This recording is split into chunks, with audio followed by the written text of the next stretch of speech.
आप देख रहे हैं आज की ताजा खबर। मैं हूं आपके साथ जसप्रीत कौर। महाराष्ट्र में आज से सभी धार्मिक स्थल खुल गए हैं। मुंबई में सिद्धिविनायक मंदिर और शिरडी का साई मंदिर भी खोल दिया गया। इसके अलावा महाराष्ट्र के दूसरे धार्मिक स्थलों को भी खोल दिया गया है। महाराष्ट्र के मुख्यमंत्री उद्धव ठाकरे ने सभी धार्मिक स्थलों को खोलने की इजाजत दी थी, लेकिन धार्मिक स्थलों में जाने पर कोविड के नियमों का पालन करना होगा। मास्क पहनना और सोशल डिस्टेंसिंग का पालन करना होगा। मंदिरों में प्रसाद और चढ़ावे पर पाबंदी रहेगी। महाराष्ट्र में करीब 8 महीने बाद धार्मिक स्थलों को खोला गया है, जिनकी काफी समय से खोलने की मांग थी। धार्मिक स्थलों को खोले जाने के फैसले का लोगों ने स्वागत किया है। ये शिरडी की तस्वीरें इस वक्त हम आपको दिखा रहे हैं। आप देखिए कि भीड़ है। 8 महीने बाद धार्मिक स्थल खुले हैं और काफी ज्यादा भीड़ है। सोशल डिस्टेंसिंग का पालन करना होगा और लोग नियमों का सख्ती से पालन करें, इसको लेकर के वहां पर सुरक्षा बल भी तैनात किए गए हैं। और ये शिरडी की तस्वीरें आप देखिए, रौनक फिर से लौट आई है, क्योंकि काफी समय से इसकी मांग भी हो रही थी कि धार्मिक स्थल जब देश के बाकी राज्यों में खुले हैं और काफी समय हो चुका है, भले ही वक्त मुश्किल है, लेकिन जैसे सारे काम हो रहे हैं वैसे ही धार्मिक स्थलों में भी लोग नियमों का पालन करते हुए जाए। और देखिए 8 महीने बाद सुबह के वक्त इतनी ज्यादा भीड़।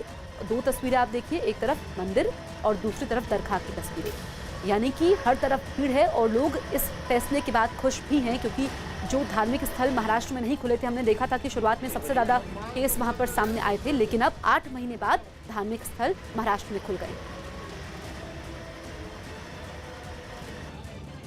लॉकडाउन के बाद आज मंदिर खुल रहे हैं तो बहुत ही ज़्यादा खुशी हो रही है और आज दर्शन किए गणपति जी के तो बहुत अच्छा लग रहा है। भक्त और भगवंत का एक थोड़ा उसमें अंतर आ गया था, और जब भी भक्त कोई संकट में होता है तो भगवंत के पास जाता है। और इस पूरे लॉकडाउन में सरकार ने जो निर्णय लिया, सब मंदिर बंद थे, लेकिन अभी जो मंदिर शुरू करने का निर्णय लिया है वो स्वागत आ रही है। सोशल डिस्टेंसिंग मेंटेन करनी है तो वो तो अपने लिए ज़रूरी है, उनका तो ठीक है, अंदर तो बापा का आशीर्वाद है ही। बिहार में नीतीश कुमार का आज शपथ ग्रहण समारोह होगा। नीतीश कुमार शाम 4:30 बजे 7वीं बार बिहार के मुख्यमंत्री पद की शपथ लेंगे। खबर है कि उनके साथ 14 से 15 विधायक मंत्री पद की शपथ ले सकते हैं। पटना में एनडीए विधायक दल की बैठक में नीतीश कुमार को नेता चुना गया था। वहीं देर रात तक नीतीश कुमार के आवास पर बीजेपी और जेडीयू नेताओं की बैठक हुई, जिसमें मंत्रिमंडल के गठन पर फैसला हुआ और तय किया गया कि कौन कौन विधायक मंत्री बनेगा।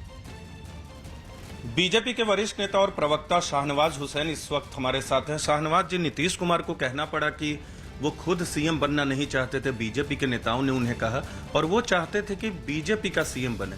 तो आप लोगों ने बहुत दरियादिली दिखाई बड़ी पार्टी होने के बावजूद। देखिए, हम जो वचन देते हैं, प्राण जाए पर वचन न जाए, ये है भारतीय जनता पार्टी। हमने चुनाव से पहले कहा था कि नीतीश कुमार जी के नेतृत्व में चुनाव लड़ रहे हैं, जब गठबंधन जीतेगा, सीटें कम रहे ज्यादा रहे, उनको मुख्यमंत्री बनाएंगे।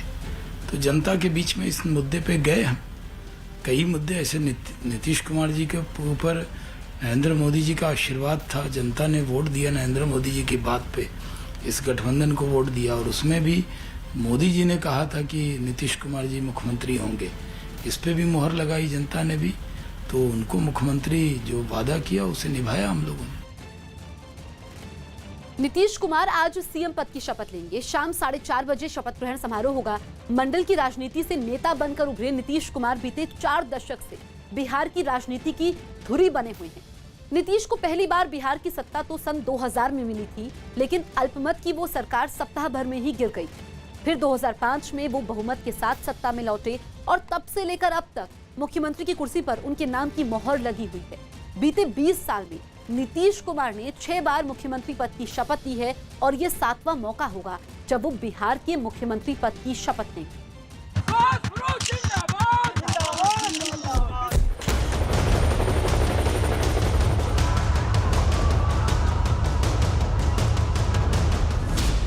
बिहार में बहार नीतीश कुमार।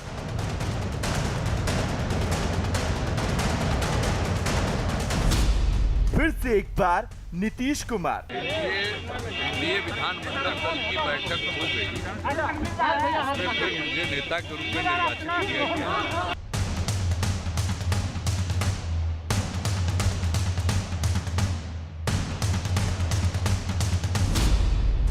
सातवीं बार नीतीश सरकार। मैं बिहार राज्य के मुख्यमंत्री के रूप में अपने कर्तव्यों का श्रद्धापूर्वक जिम्मेदारियां वहन करूंगा। नीतीश कुमार ने एनडीए के विधायक दल का नेता चुने जाने के बाद एक बड़ा बयान दिया है। उन्होंने कहा है कि मैं मुख्यमंत्री नहीं बनना चाहता था, लेकिन बीजेपी नेताओं के आग्रह और निर्देश के बाद मैंने मुख्यमंत्री बनना स्वीकार किया।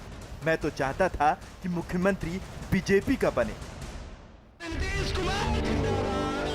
राजनीति में कूटनीति का बड़ा महत्व है। नीतीश कुमार के इस बयान के पीछे बड़ी कूटनीति है। नीतीश के इस बयान पर विपक्ष की राय भी जानिए।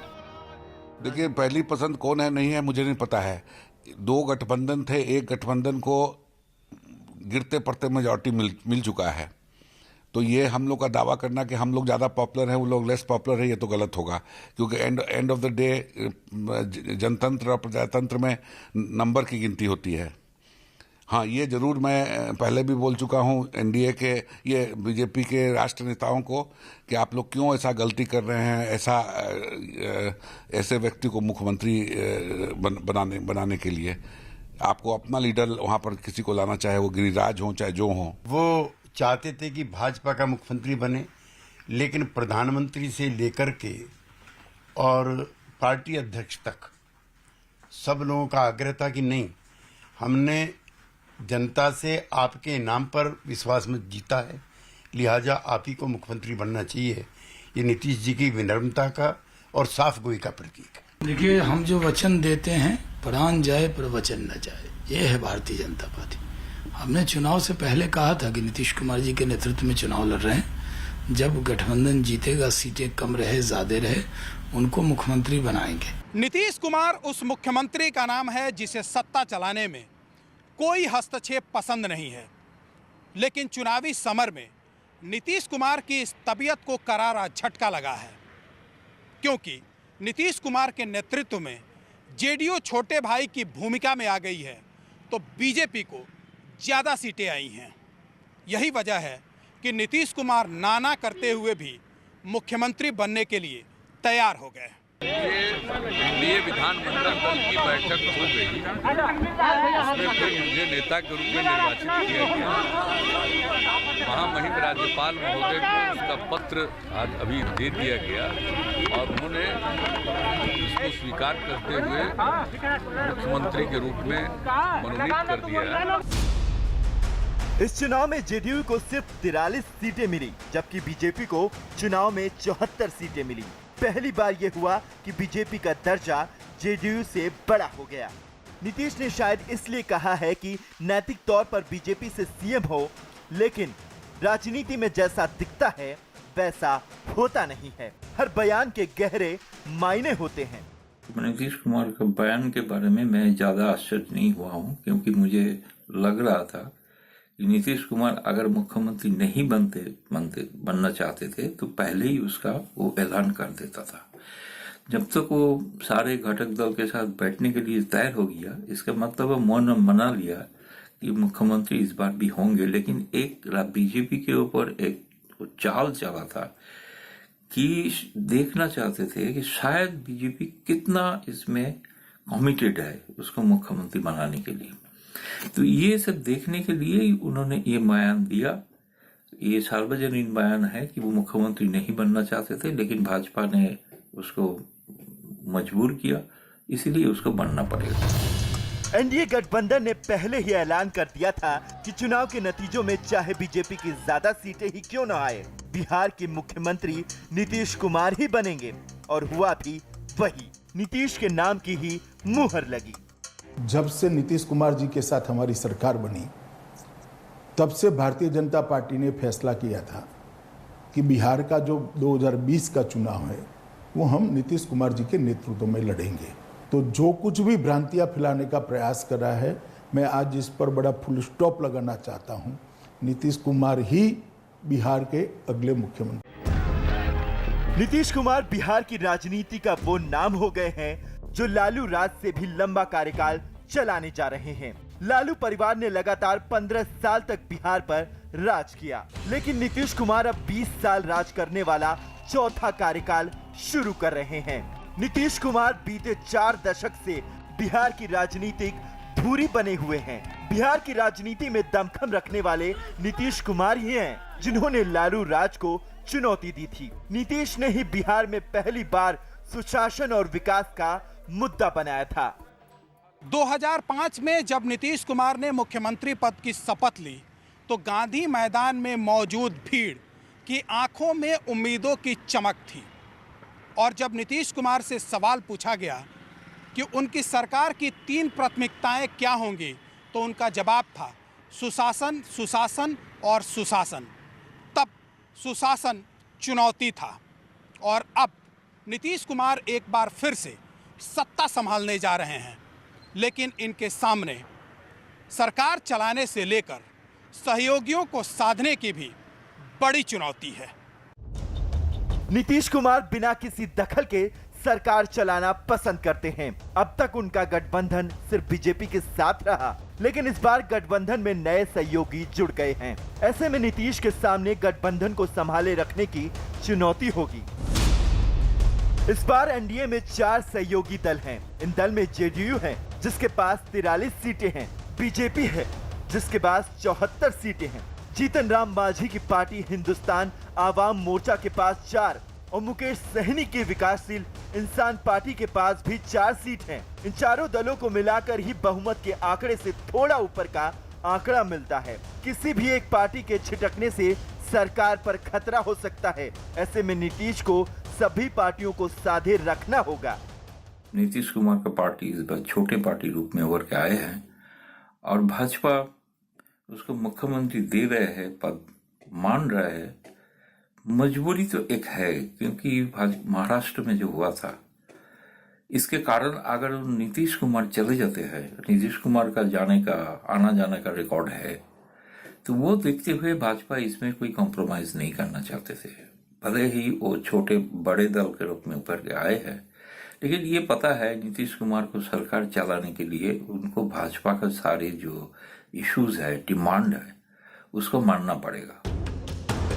नीतीश कुमार सत्ता में बने रहने का हुनर जानते हैं। उन्होंने सत्ता के खातिर ही बीजेपी से गठबंधन किया, फिर सत्ता की खातिर ही लालू का हाथ थाम लिया और फिर लालू के दखल से नाराज हुए और जरूरत पड़ने पर फिर बीजेपी का साथ ले लिया। इसलिए तेजस्वी यादव और विरोधी उन्हें अवसरवादी कहते हैं। लेकिन इसे नीतीश की राजनीतिक बुद्धिमत्ता ही कहा जाएगा कि वो हालात को अपने पक्ष में ढाल लेना जानते हैं। उम्मीद यही है कि वो इस बार भी हालात को अपने पक्ष में बनाए रखेंगे।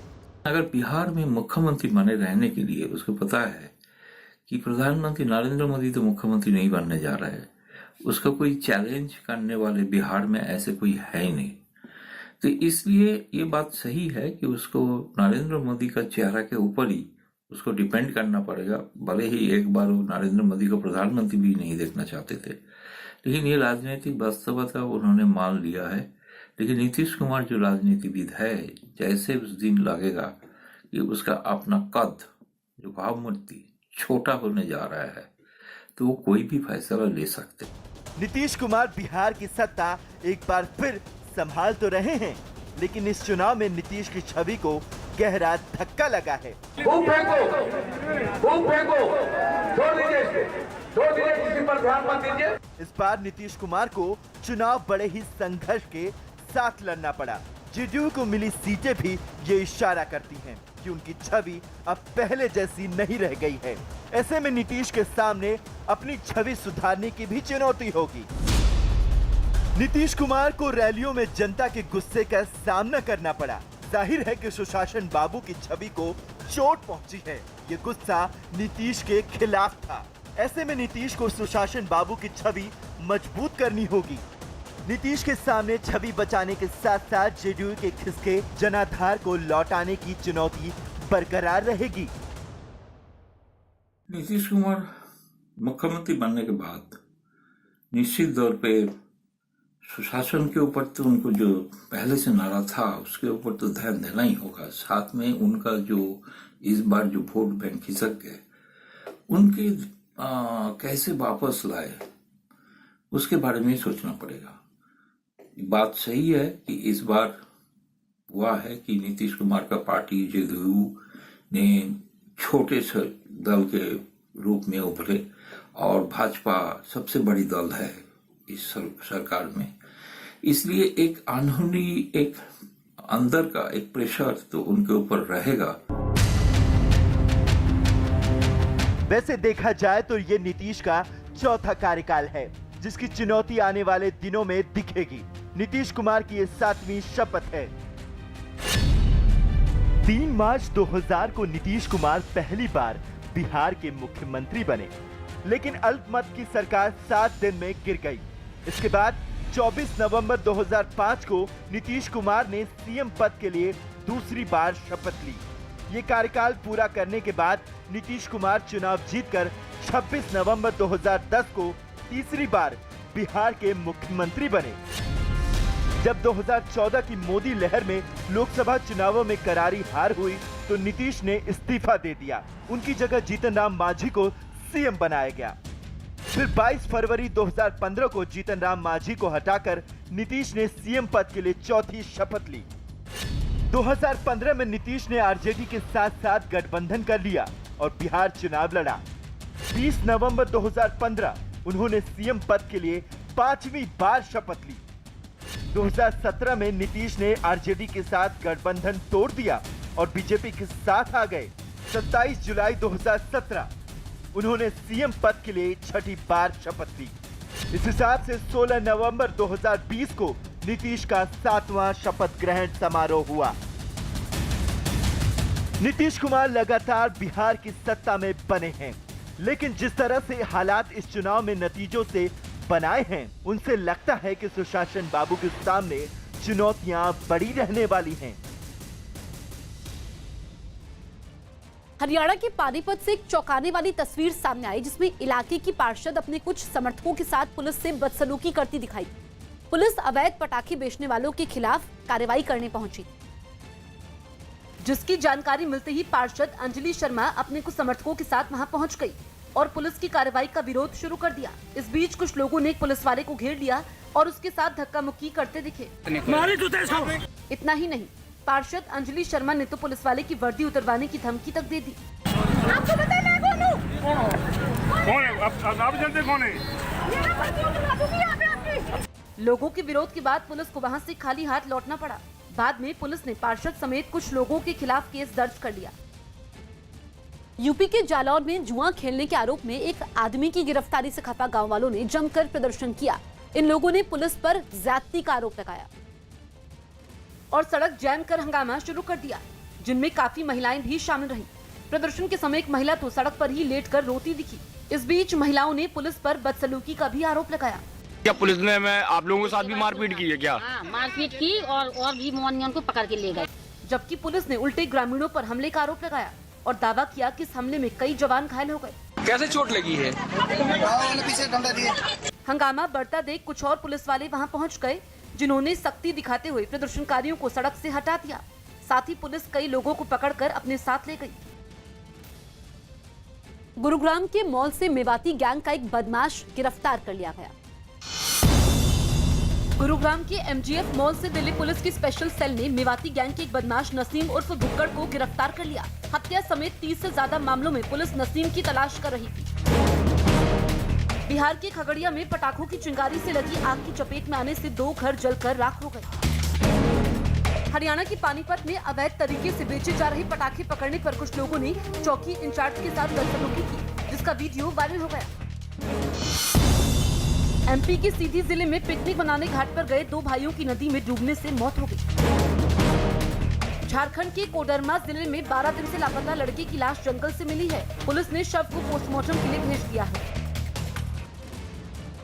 न्यूज 18 के अभिषेक पांडे की खबर के मुताबिक तारकिशोर प्रसाद बिहार के डिप्टी सीएम बन सकते हैं। वहीं तारकिशोर प्रसाद ने न्यूज 18 से खास बातचीत में दावा किया कि वो बिहार में एनडीए को मजबूत करने के लिए काम करते रहेंगे और बिहार में इस बार 2 डिप्टी सीएम बन सकते हैं।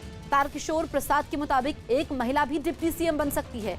वहीं खबर है कि सुशील मोदी को रामविलास पासवान के निधन से खाली सीट पर राज्यसभा भेजा जा सकता है।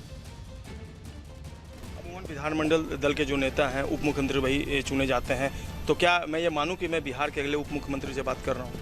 देखिए, इस पर अभी मैं कोई टिप्पणी नहीं करूँगा, क्योंकि यह निर्णय नेतृत्व को करना है। नेतृत्व का मंथन और चिंतन चल रहा है और फिर कल जिस दायित्व की घोषणा होगी उस दायित्व में फिर रहेंगे। अभी तक आपको किसी तरह का कोई हिंट नहीं मिला ऊपर से? नहीं, ये सब अभी मंथन के दौर में है, वो संकेत मिलेंगे। आखिरी सवाल, 2 उप मुख्यमंत्री बनाए जाने के बाद भाजपा के अंदर चल रही ऐसी कोई बात है? नहीं, हो सकता है,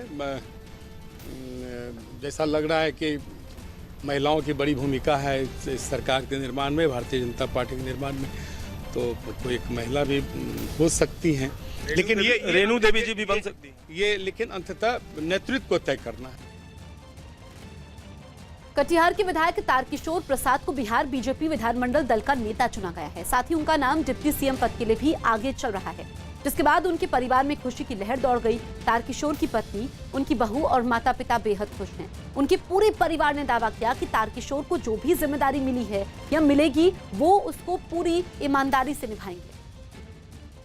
तारकेश्वर प्रसाद जो कटिहार विधायक है वो जीत चुके हैं और उनको एक बड़ी जिम्मेदारी मिल रही है। आप देख सकते हैं उनके ये आवास है और उनके घर के लोग हैं, यहाँ खुशी के दिया जल रहा है और जो बड़ी जिम्मेदारी की चर्चा है उसके बाद घर के लोग काफी खुश हैं। हमारे साथ उनकी धर्मपत्नी है जो अक्सर उनके बारे में काफी कुछ बता पाएंगे। क्या चर्चा है, जो बड़ी जिम्मेदारी की चर्चा है बिहार में, कैसे संभाल पाएंगे, क्या लगता है? क्या है, संभाल क्या ना पाएंगे? अच्छा, बहुत अच्छा संभालेंगे। लंबा दिन से राजनीति में रहे हैं, हाँ, घर में कम समय दे पाए, घर में क्या माहौल रहता था? घर में बहुत अच्छा माहौल है, घर में ठीक ठाक है, बहुत अच्छा।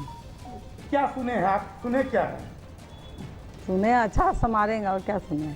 अब खाने में उनको क्या पसंद है, ये चर्चा तो आप ही बता पाएंगे, इस बारे में ज्यादा आप ही बता पाएंगे, क्या पसंद है? सादा खाना बहुत अच्छा है। सादा खाना पसंद करते हैं काफी? दही चूड़ा, दूध रोटी ज़्यादा ये सब पसंद करेंगे, सादा खाना उन्हें उनको चाहिए। चलिए, क्या नाम है आपका? रेणु प्रसाद। दादाजी को बड़ा जिम्मेदारी मिल रहा है, कितना खुश है? हम बहुत खुश है कि मेरे दादाजी को इतना बड़ा जिम्मेदारी मिला है और घर में इतने सारे दिए जल रहे हैं। इस खुशी में मैं बहुत खुश हूँ इस वजह से कि मेरे दादाजी को बड़ा ज़्यादा जिम्मेदारी मिला है। क्या नाम आपका? अदिति राज। ससुर जी को बड़ा जिम्मेदारी मिलने जा रहा है, कैसे देखते हैं, क्या रहेगा, माहौल क्या रहेगा? बहुत अच्छा रहेगा। पहले तो पापा जी को इतना बड़ा पद मिलने वाला है, उसके लिए कांग्रेचुलेशन, पापा जी को बधाई हो। वो बहुत अच्छे से संभालते, अभी तक संभालते आए हुए हैं। क्षेत्र हो चाहे जो भी हो, परिवार के पास उतना भी टाइम देते हैं, बट समाज को बहुत ज़्यादा टाइम देते हैं, परिवार को भी टाइम देते हैं। हमेशा आरएसएस और जनसंघ और भाजपा और इसी पार्टियों में रह गया ये, और भगवान के दया से और जो मेरा सोच था उस हिसाब से भगवान ने हमको खाने पीने के लिए अपने हाथ से कमाने का उपाय दिया है। बच्चे हम तारकिशोर प्रसाद का कभी आशा नहीं किया। अच्छा सा बिहार चलाएगा, अच्छा से बिहार चला पाएगा ना? निस्वार्थ व्यक्ति जो है वो अच्छा से चलाएगा ही। बड़ा पद मिलने जा रहा है, क्या लगता है कैसे संभाल पाएगा? संभाल पाएगा। कहाँ से शुरू किया था राजनीति, कहाँ से, छोटा उम्र से राजनीति में था? पहले आरएएस था। अच्छा, बच्चे था तो आरएएस शुरू किया। पूरा देश घूमता? हाँ, पूरा देश घुमा है, पैदल घुमा, बम्बई को देश। बीजेपी इस बार बिहार में अपना नेतृत्व परिवर्तन कर रही है। बीजेपी नेता तारकिशोर प्रसाद को विधानमंडल दल का नेता चुन लिया गया है। साथ ही रेणु देवी को विधानमंडल दल का उपनेता बनाया गया है। मतलब ये कि सुशील मोदी के बजाय बिहार बीजेपी का नया चेहरा तारकिशोर प्रसाद होगी। खबर यह भी है कि सुशील मोदी को केंद्र की राजनीति में भेजा जा सकता है। साथ ही बड़ी खबर यह है कि तारकिशोर प्रसाद डिप्टी सीएम हो सकते हैं और बीजेपी इस बार 2 डिप्टी सीएम बना सकती है। दूसरे डिप्टी सीएम पद के लिए दावेदारी चौथी बार बेतिया से विधायक बनी रेणु देवी की मानी जा रही है।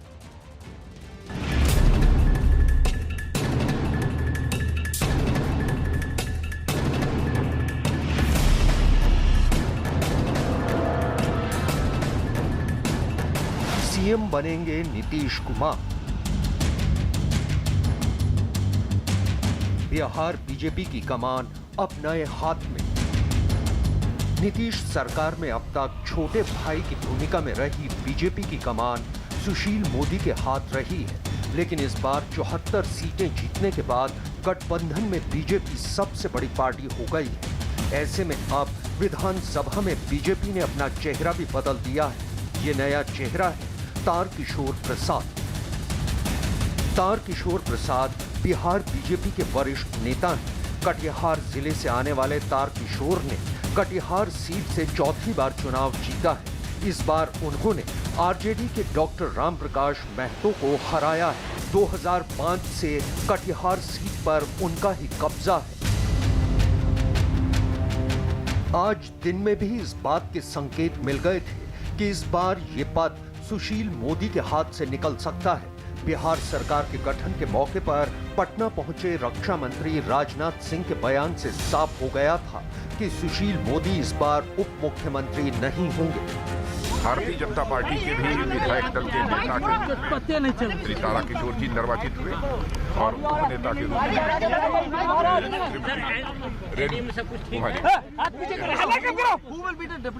अब वो फैसला जब होगा तो आपको जानकारी इसकी मिल जाएगी। देखिए, हमारे यहाँ तो सब नेता नहीं होते, हमारे यहाँ सब कार्यकर्ता ही होते हैं और कार्यकर्ता जो होता है वो कार्यकर्ता काम करता है। पद रहे नहीं रहे, सांसद हो न हो, विधायक हो न हो, मंत्री हो न हो, हम सब कार्यकर्ता हैं। मैं भी कार्यकर्ता की तरह ही काम करता हूँ। हमारे यहाँ नेता कोई अपने आप को नहीं कहता, तो कार्यकर्ता बन के काम करेंगे, उन्होंने यही कहा और कार्यकर्ता बन के हम सब काम करते हैं। बीजेपी बिहार में इस बार नए चेहरे को नेतृत्व सौंप रही है। पहले विधानमंडल दल के नेता सुशील मोदी होते थे, लेकिन इस बार तारकिशोर प्रसाद और एक महिला को चुना गया। इस बार तारकिशोर प्रसाद को बीजेपी विधानमंडल दल के नेता के तौर पर चुना गया है। साथ ही रेणु देवी विधानमंडल दल की उपनेता चुनी गई हैं। तारकिशोर प्रसाद के विधानमंडल दल का नेता चुने जाने के बाद उनके घर पर जश्न शुरू हो गया। संगठन पर तारकिशोर प्रसाद की पकड़ का अंदाजा इसी बात से लगाया जा सकता है कि 2015 में लालू और नीतीश की मजबूत जोड़ी के बावजूद भी तारकिशोर प्रसाद चुनाव जीतने में सफल हुए थे और जेडीयू के उम्मीदवार को पटखनी दी थी। तारकिशोर प्रसाद के बीजेपी विधायक दल का नेता चुने जाने के बाद कटिहार के लोगों में खुशी की लहर है। अचानक कटिहार जो नगर विधायक है कटिहार के, उनके आवास है। अब देख रहे हैं जो लोग यहाँ हैं वो न्यूज़ 18 पर बने हुए और न्यूज़ 18 के सहारे जो एक चर्चा बिहार में है जोरों शोर से कि उनको डिप्टी सीएम पद भी दिया जा सकता है। इसको लेकर कार्यकर्ता में खासा उत्साह है। आइए बात करते हैं, कुछ लोग बैठे हुए हैं, उनके परिवार के लोग भी बैठे हुए हैं। क्या चर्चा और क्या जानकारी उन लोग तक अब तक मिल पाया है? जी, क्या चर्चा? सबसे पहले मैं माननीय विधायक श्री तारकिशोर प्रसाद जी को बधाई देता हूं। सोचा जा रहा है अच्छा से अच्छा इनको पद दिया जाए ताकि कटिहार के साथ साथ पूरे बिहार का संपूर्ण विकास हो सके। क्या पद दिया जाएगा, लेकिन पद दिया जाना तय हो चुका है, इसीलिए कार्यकर्ताओं में खासा उत्साह है। 2020 विधानसभा चुनाव में बीजेपी के कई दिग्गजों ने जीत दर्ज की। बावजूद इसके तारकिशोर प्रसाद का विधायक दल का नेता चुना जाना ये बताता है कि बीजेपी एक ऐसी पार्टी है जिसमें हर एक कार्यकर्ता को आगे बढ़ने का मौका मिलता है। देखिए, हम तो विधायक के रूप में चुनाव जीत कर आए थे और हमारा राष्ट्रीय नेतृत्व और प्रदेश नेतृत्व ने आज एक जिम्मेदारी की घोषणा की है और उस जिम्मेदारी का हम बखूबी निर्वहन करेंगे। हम सब तो कार्यकर्ता हैं भाजपा के। अमूमन विधानमंडल दल के जो नेता हैं उप मुख्यमंत्री वही चुने जाते हैं, तो क्या मैं ये मानूं कि मैं बिहार के अगले उप मुख्यमंत्री से बात कर रहा हूँ? देखिए, इस पर अभी मैं कोई टिप्पणी नहीं करूँगा क्योंकि यह निर्णय नेतृत्व को करना है। नेतृत्व का मंथन और चिंतन चल रहा है। तारकिशोर बिहार बीजेपी का नया चेहरा बनाए गए तो साथ ही सुशील मोदी ने भी पार्टी का शुक्रिया अदा किया। उन्होंने लिखा कि बीजेपी और संघ परिवार ने मुझे 40 वर्षों के राजनीतिक जीवन में इतना दिया कि शायद किसी दूसरे को नहीं मिला होगा। आगे भी जो जिम्मेदारी मिलेगी उसका निर्वहन करूंगा। कार्यकर्ता का पद तो कोई छीन नहीं सकता। खबर ये भी है कि सुशील मोदी को अब नई जिम्मेदारी दी जा सकती है। सूत्रों के मुताबिक बिहार में बीजेपी के 2 उप मुख्यमंत्री हो सकते हैं और रामविलास पासवान के निधन की वजह से खाली हुई सीट पर सुशील मोदी को राज्यसभा में भेजा जा सकता है। बिहार में बीजेपी बढ़त बनाने के लिए काम कर रही है और नए नेतृत्व के ऊपर जिम्मेदारी होगी कि वो पार्टी का जनाधार और बढ़ाए। सूत्रों के मुताबिक बीजेपी की तरफ से बिहार में 2 उप मुख्यमंत्री हो सकते हैं। सुशील कुमार मोदी को रामविलास पासवान के निधन से खाली सीट पर राज्यसभा के लिए भेजा जा सकता है।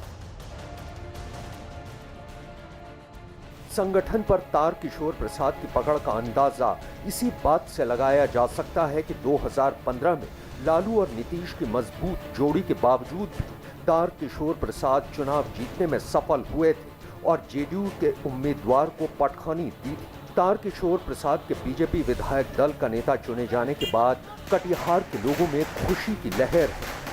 अचानक कटिहार चर्चा में आ गया है। ये तारकिशोर प्रसाद जो नगर विधायक है कटिहार के, उनके आवास है। आप देख रहे हैं जो लोग यहाँ हैं वो न्यूज़ 18 पर बने हुए और न्यूज़ 18 के सहारे जो एक चर्चा बिहार में है जोरों शोर से कि उनको डिप्टी सीएम पद भी दिया जा सकता है। इसको लेकर कार्यकर्ता में खासा उत्साह है। आइए बात करते हैं, कुछ लोग बैठे हुए हैं, उनके परिवार के लोग भी बैठे हुए हैं। क्या चर्चा और क्या जानकारी उन लोग तक अब तक मिल पाया है जी? क्या चर्चा? सबसे पहले मैं माननीय विधायक श्री तारकिशोर प्रसाद जी को बधाई देता हूं। सोचा जा रहा है अच्छा से अच्छा इनको पद दिया जाए ताकि कटिहार के साथ साथ पूरे बिहार का संपूर्ण विकास हो सके। क्या पद दिया जाएगा, लेकिन पद दिया जाना तय हो चुका है, इसीलिए कार्यकर्ताओं में खासा उत्साह है। 2020 विधानसभा चुनाव में बीजेपी के कई दिग्गजों ने जीत दर्ज की। बावजूद इसके तारकिशोर प्रसाद का विधायक दल का नेता चुना जाना ये बताता है कि बीजेपी एक ऐसी पार्टी है जिसमें हर एक कार्यकर्ता को आगे बढ़ने का मौका मिलता है। देखिए, हम तो विधायक के रूप में चुनाव जीत कर आए थे और हमारा राष्ट्रीय नेतृत्व और प्रदेश नेतृत्व ने आज एक जिम्मेदारी की घोषणा की है और उस जिम्मेदारी का हम बखूबी निर्वहन करेंगे। हम सब तो कार्यकर्ता हैं भाजपा के। अमूमन विधानमंडल दल के जो नेता हैं उप मुख्यमंत्री वही चुने जाते हैं, तो क्या मैं ये मानूं कि मैं बिहार के अगले उप मुख्यमंत्री से बात कर रहा हूँ? देखिए, इस पर अभी मैं कोई टिप्पणी नहीं करूँगा क्योंकि यह निर्णय नेतृत्व को करना है। नेतृत्व का मंथन और चिंतन चल रहा है। तारकिशोर बिहार बीजेपी का नया चेहरा बनाए गए तो साथ ही सुशील मोदी ने भी पार्टी का शुक्रिया अदा किया। उन्होंने लिखा कि बीजेपी और संघ परिवार ने मुझे 40 वर्षों के राजनीतिक जीवन में इतना दिया कि शायद किसी दूसरे को नहीं मिला होगा। आगे भी जो जिम्मेदारी मिलेगी उसका निर्वहन करूंगा। कार्यकर्ता का पद तो कोई छीन नहीं सकता। खबर ये भी है कि सुशील मोदी को अब नई जिम्मेदारी दी जा सकती है। सूत्रों के मुताबिक बिहार में बीजेपी के 2 उप मुख्यमंत्री हो सकते हैं और रामविलास पासवान के निधन की वजह से खाली हुई सीट पर सुशील मोदी को राज्यसभा में भेजा जा सकता है। बिहार में बीजेपी बढ़त बनाने के लिए काम कर रही है और नए नेतृत्व के ऊपर जिम्मेदारी होगी कि वो पार्टी का जनाधार और बढ़ाए। सूत्रों के मुताबिक बीजेपी की तरफ से बिहार में 2 उप मुख्यमंत्री हो सकते हैं। सुशील कुमार मोदी को रामविलास पासवान के निधन से खाली सीट पर राज्यसभा के लिए भेजा जा सकता है।